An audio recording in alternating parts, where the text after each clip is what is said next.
La maquinaria golpista no para ni en tiempos del coronavirus. Al revés, parece que dicen a ver si aquí encontramos la ocasión.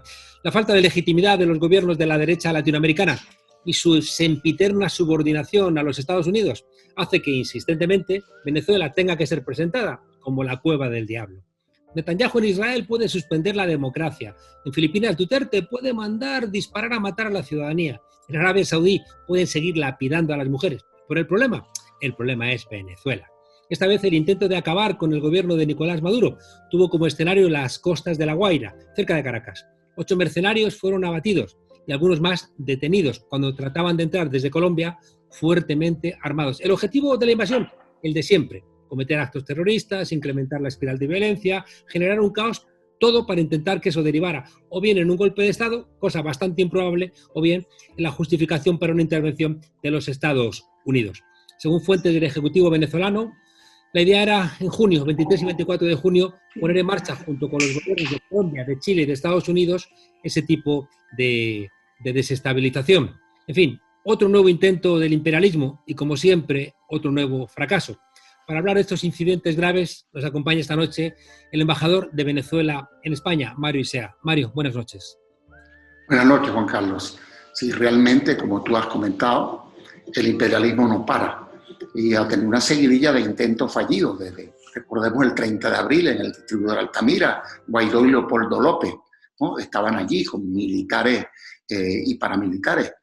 Estos nuevos intentos fallidos también en las costas tiene conexión con aquello y con el que se abortó al encontrar un alijo de armas que tenía el general Cliver Alcalá, que está acusado de narcotráfico. Es un nuevo golpe que Venezuela le da a quienes están intentando invadir y vulnerar nuestra soberanía. De modo que estamos resistiendo con la unidad cívico-militar y con la conducción certera del presidente Maduro. Según el vicepresidente de Venezuela, Jorge Rodríguez, el gobierno tiene hasta 56 horas de videoconferencias con pruebas de entrega de dinero. Siempre que hay golpes de la derecha, siempre hay dinero y hay mercenarios, teléfonos satelitales, radios. Y resulta que la oposición, una vez más, está implicada. Es decir, la oposición, una parte de ella, sigue sin querer entrar al diálogo y prefiere, con el apoyo de Estados Unidos, buscar la salida golpista. Sí, realmente son recurrentes en esta actitud. Desde el 2012 ha visto ese sector donde está Julio Borges, donde está Leopoldo López, Voluntad Popular, lamentablemente algunos sectores de Acción Democrática, también, que es un partido con esa tradición no debería estar apoyando esta tesis. Y por otro lado hay una oposición democrática que está promoviendo la mesa de diálogo. Este sector parece irreductible, no tiene programa, no tiene proyecto y se aferra solo a la posibilidad de que Estados Unidos los ponga en el poder. Es inaudito que en medio de la pandemia del COVID-19 se arrecian las sanciones y se intente invadir para supuestamente poner un gobierno de transición que se haría cargo de la expectativa de ser epicentro de la pandemia, como se trató de vender esa matriz a mediados de abril. El resultado es otro. Venezuela tiene unas cifras envidiables de control de la pandemia: 357 contagiados, de ellos 43% recuperados, 154 pacientes, solo 10 fallecidos. Entonces se intenta ahora cualquier fake news para hablar mal de Venezuela, pero además se le está tratando de dar continuidad a este plan con complicidad de Colombia y de otros vecinos dóciles de Estados Unidos que hemos ido desmontando, hemos ido derrotando progresivamente. Es recurrente, embajador, cómo la prensa de derecha española apoya y jalea este tipo de intentos golpistas. Sí, los estimula porque realmente los etiqueta como intentos de independizar, de liberar a Venezuela, de sacarla de la tiranía. Cuando tú muy bien ponías algunos ejemplos, le podría agregar la del el gobernante salvadoreño, que invadió el Parlamento con los militares, o lo que hacen en Bolivia. En fin, está lleno el mundo de regímenes autoritarios no legítimos, pero están ensañados con Venezuela por su riqueza y por su liderazgo en la promoción de la integración. El caso de UNASUR, de CELAC, ¿no?, que tratan de debilitarlo a toda costa porque no quieren un mundo multipolar, pluricéntrico, quieren una América Latina sumisa, patio trasero. Luego también llama la atención algunas personas pertenecientes, por ejemplo, al diario ABC, cómo han tenido vinculaciones, a menudo vinculadas a su vez a negocios sucios, ¿no? con Venezuela. Y resulta que esos medios son los que también son más beligerantes, ¿no? Con la situación actual en el país. Realmente ABC ha protagonizado, nosotros hemos dicho, nuestro gobierno ha catalogado ABC de un diario franquista, ¿no? Y se hace eco siempre de fake news, aquel típico, desde que inventaron el cartel de los soles, cuando en los estudios serios de droga en el mundo, los carteles son otros, los carteles son los de Sinaloa, los de Medellín, los de Cali, y los carteles silenciosos, los norteamericanos, que son los que distribuyen la cocaína. De manera que ese empeño de mostrar a Venezuela como narcoestado lo lleva a fabricar fake news. Supuestamente habría barcos descargando en Galicia droga que habría sido cargada en Venezuela. Ninguno de esos barcos tocó costas venezolanas. En unos casos de Colombia, en otros de Panamá, en otros casos de las Antillas, pero no tocaron costas venezolanas. Realmente lo que hay en Venezuela desde que salimos de la DEA es que se decomisa droga, se capturan capos que han sido todos extraditados y no hay ninguna evidencia real de que Venezuela pudiera ser un narcoestado. Todo lo contrario. Narcoestado es Colombia y el gran narcoestado distribuidor consumidor son los Estados Unidos. De manera que es recurrente y peligroso esta práctica, esa matriz de narcoestado para justificar una aventura tipo Panamá, como hicieron con Noriega, más cuando le han puesto cabeza, ¿no? Precio a la cabeza del presidente Maduro y otros líderes. Esta es una práctica típica de la CIA y de los imperialistas norteamericanos. Embajador, las cifras que acaba de darnos me parecen sorprendentes. En España tenemos 218.011 personas contagiadas, diagnosticadas, y llevamos ya 25.428 fallecidos. Las cifras de Venezuela son increíbles. Realmente las nuestras, las de Nicaragua, prácticamente creo que tiene 5 contagios y no tenía fallecidos hasta hace pocos días, ¿no? De manera que se evidencia el sesgo, no se menciona esto. Cuando se reseña en la situación de la pandemia en América Latina, se habla de las medidas que toma Piñera, de las medidas que toma Lenín Moreno, de las medidas que toma Duque. No se habla de las cifras y no se comparan, ¿no?, con las de Venezuela. Tenemos ahí a Brasil entre los primeros 5 o 6 países con contagios y fallecidos del mundo en este momento. El gran Temer y Bolsonaro, el golpe de Estado a Dilma, Lula, mira por dónde va, ¿no? De manera que en Venezuela nosotros, sin recursos, con bloqueo, con sanciones, damos un combate exitoso porque hay una conducción humanista y firme del presidente Maduro, pero además también está participando el pueblo organizado. Y hay un mecanismo, el carnet de la patria, con el cual se encuesta a la gente y se reporta de cualquier lugar de Venezuela, cualquier síntoma, cualquier anormalidad, e inmediatamente hay visitas de médicos. Y hay una cifra, mira esta, 482.953 pruebas de despistaje, 16.098 pruebas por cada 100.000 habitantes se están haciendo en Venezuela. Esa es la cifra más alta del mundo. ¿Qué tipo de pruebas? ¿Qué tipo pruebas de despistaje, de PCR, se están haciendo en Venezuela? Con la ayuda solidaria de China, de Rusia, de Cuba. Nosotros estamos combatiendo exitosamente, mientras que otros se niegan a aceptar la ayuda solidaria de quienes se la podrían dar.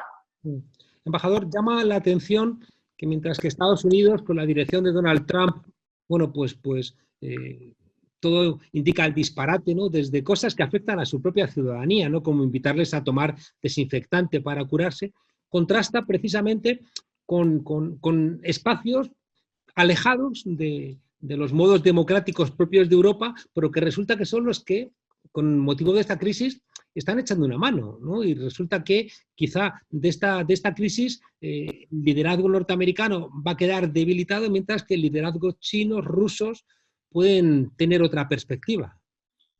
Realmente se están cayendo caretas. El axioma, supuesto axioma de que la economía de mercado lo resolvía todo, estamos viendo a los liberales pidiendo la intervención del Estado, que el Estado rescate, que el Estado subsidie, que el Estado resuelva, ¿no? Se está el mundo patas arriba, ¿no? Entonces estamos viendo cómo la amenaza china, la amenaza rusa, la amenaza venezolana se convierten más bien en actores que benefician el combate de esta pandemia, que es lo que más debe preocupar ahorita a los hombres y mujeres de buena voluntad del planeta. De modo que aquí se está develando que ese capitalismo buitre no tiene solución para los pueblos. Aquí se está mostrando cómo el humanismo, la solidaridad, es lo que debe operar. Es lo que está operando en Venezuela. Un pueblo con tantas carencias causadas por la guerra económica se hermana, se ayuda, ¿verdad?, solidariamente con su gobierno para evitar que haya contagios, que haya fallecimientos. Lo mismo hace Cuba, la elección que acaba de dar China, ¿no?, superando en tiempos récord, ya prácticamente no tienen nuevos fallecidos ni nuevos casos. De modo que de aquí saldrá, como resultado de la pospandemia, debe salir una búsqueda de reordenar el mundo con parámetros de equidad, de redistribución de riqueza, de protección de la vida y no simplemente de la empresa o de la multiempresa. Claro, yo insistía porque es verdad que en los parámetros democráticos españoles el régimen norteamericano está más cercano que el régimen chino. Pero resulta que desde Estados Unidos vienen declaraciones como las del vicegobernador de Texas diciendo que los viejos harían bien en morirse porque así no entorpecería la economía, mientras que China, bueno, pues ha hecho esfuerzos para que no se muera su ciudadanía. O un paso más allá, embajador, escuchamos al Papa Francisco plantear, bueno, unidad política, intentar acuerdos para salir de esta pandemia, pero vemos que John Bolton, en cambio, lo que hace es, bueno, decirle como si estuviera en el oeste, en el siglo XIX americano, diciendo a Maduro que tiene las horas contadas. Sí, realmente contrasta, ¿no? Contrasta el tipo de liderazgo que solo promueve proteger la economía, ¿no? Invertir recursos para que no se paralice la economía, mientras que lo importante es salvar vidas. Hay una eugenesia no declarada, pero en práctica en muchos países. Están dejando morir a los ancianos, a los mayores, ¿no?, como si fueran un lastre, una carga, ¿no? Esto revela el carácter inhumano. En el caso de la sociedad norteamericana, es un país enfermo que con todo el desarrollo tecnológico y toda la capacidad financiera que tienen los Estados Unidos, está demostrando que no tiene estructura de salud pública para atender a la gente. Tiene un sistema de salud que es lucrativo, ¿no? De modo que eso se reproduce en muchos países también de Europa, lamentablemente. Y esa situación que se ha denunciado aquí en España, de que por privatización y falta de inversión se desmanteló parte de la salud pública. Hoy se están viendo las consecuencias. Todos los países, como Estados Unidos, donde se prioriza que la salud es una mercancía, están ahorita siendo devastados por la pandemia. En el caso de Venezuela, la salud no es una mercancía, es un bien público esencial. Y la inversión pública se ha acentuado con la cooperación internacional. Ahí está Barrio Adentro, con los médicos cubanos, que por cierto Bolsonaro expulsó de Brasil, y ahí tiene las consecuencias. Quienes hemos mantenido la solidaridad de esta gesta cubana loable, estamos teniendo resultados mucho mejores. Otra cuestión que me parece relevante, regresando un poco a lo que decíamos antes, militares que en España han sido presentados, ¿no?, como colaboradores contra Maduro o contra Chávez, al final han resultado implicados, ¿no?, en cuestiones de narcotráfico. Aquí se presentó a Hugo Carvajal, al Pollo, ¿no?, como el gran confidente que demostraba la podredumbre del régimen de Nicolás Maduro, pero al final este señor, ¿no?, que fue elogiado por el ABC, por ejemplo, resulta que es deportado, ¿no? a los Estados Unidos. No sé ahora mismo dónde está este señor, pero resulta que ese sí que era realmente un narcotraficante. Y hay un mecanismo que utilizan los Estados Unidos, es acusar a cualquiera, y el que no tiene principios se debilita y termina siendo un testigo protegido, ¿no? Después de ser acusado de narcotraficante. Nos recuerda a todos los casos de aquellos paramilitares colombianos de Uribe, ¿no? Que fueron guerrilleros de la Autodefensa Unida de Colombia o jefes de la Autodefensa Unida de Colombia, y terminaron siendo grandes narcotraficantes deportados luego hacia los Estados Unidos, que han denunciado en algunos casos a Uribe y sus prácticas en las cuales sucede Duque, ¿no? En el caso de Venezuela, los corruptos que huyen de Venezuela entonces son protegidos, no son extraditados a Venezuela donde los queremos juzgar, sino que los tienen protegidos o en todo caso se los entregan a los Estados Unidos para usarlos como testigos, entre comillas, contra Venezuela. De modo que esta es una práctica recurrente. Vemos ahora a Cliver Alcalá, que tenía un operativo de armas para ser introducidas a Venezuela, fue pillado en la propia Colombia y ahora terminan entonces llevándolo a Estados Unidos para controlarlo. Se parecen mucho los casos de Pollo Carvajal, de Cliver Alcalá y de otros que han actuado de esa manera contra su propio país. Yo creo que el mundo está viendo lo que está pasando, Juan Carlos. Yo creo que no van a poder ocultar por más tiempo la verdad. Yo creo que la verdad nuestra va a resplandecer y el mundo va a repudiar esta práctica. Yo creo que aquí en España hace poco hubo una encuesta que mostraba que la mitad de los españoles planteaban que no debían meterse con los asuntos de Venezuela. Eso significa que la opinión pública se está dando cuenta y poco a poco percibirá con mucha más nitidez que Venezuela ha sido instrumentalizada con un interés fundamentalmente económico y geopolítico. Para ir terminando, insisto en que medios de comunicación, ¿no?, que son los que están siempre presentando la necesidad de un golpe de Estado o de una intervención militar en Venezuela, coinciden también con cercanía, amistades, relaciones con venezolanos corruptos que han comprado muchos bienes inmobiliarios en el centro de Madrid. Es decir, que resulta que hay una Venezuela corrupta que precisamente está vinculada a la derecha, no está vinculada a la izquierda, está vinculada a la derecha.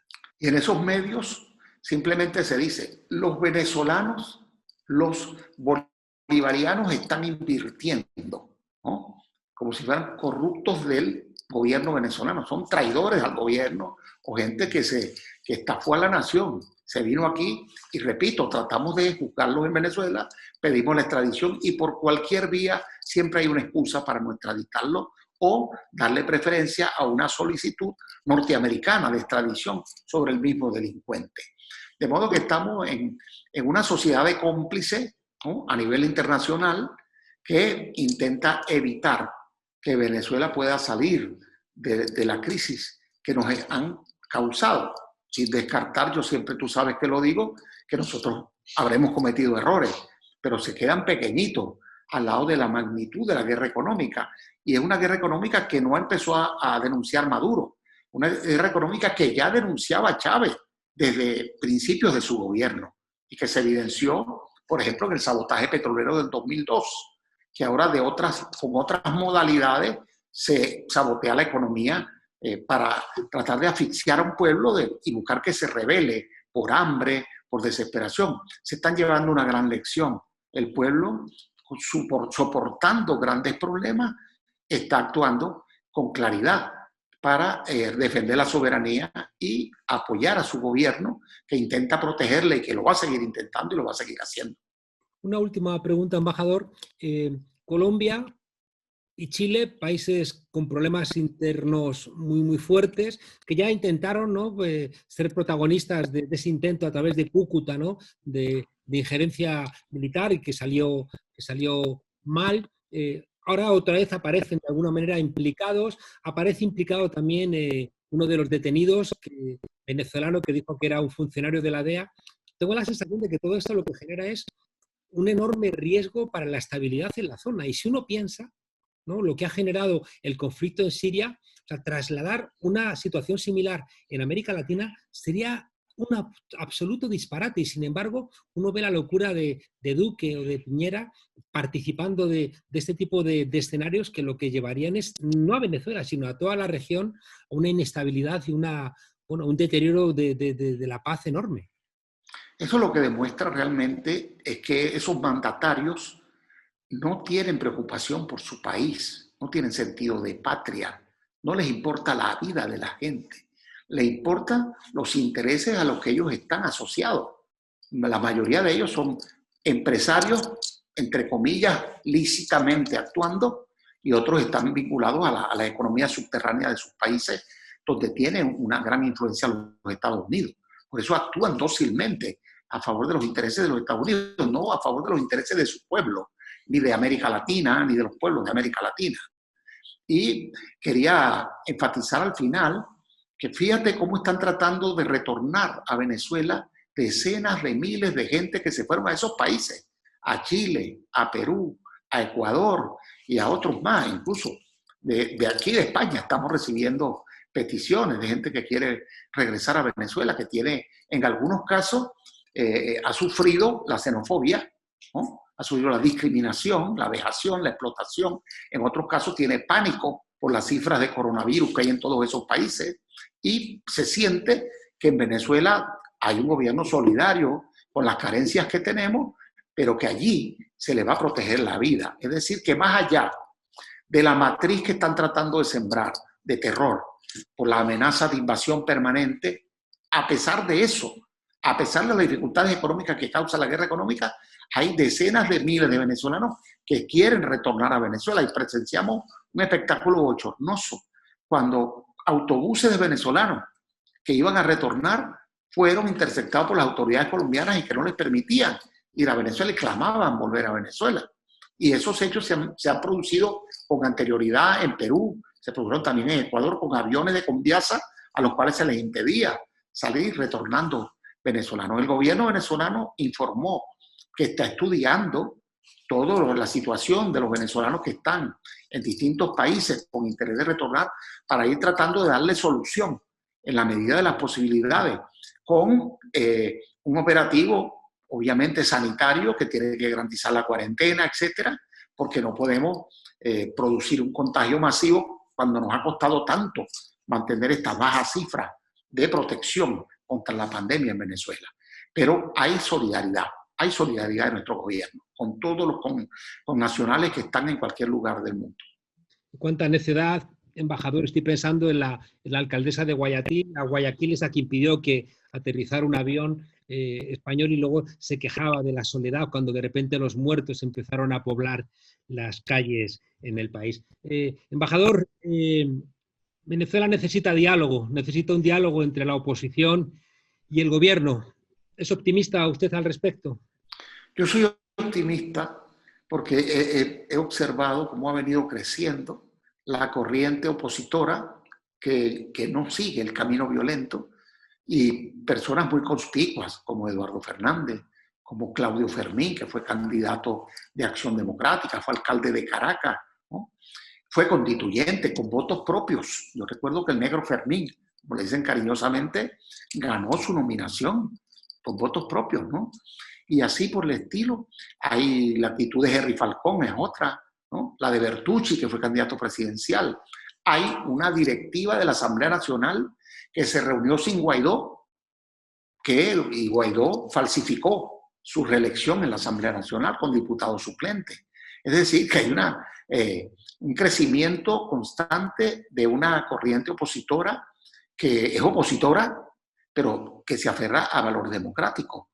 Y esto me hace ser optimista porque también en el mundial de desenmascaramiento del neoliberalismo, de la economía de mercado, del papel rector de Trump o del gobierno de los Estados Unidos para dar soluciones a la gente, ese espejismo se desbarató.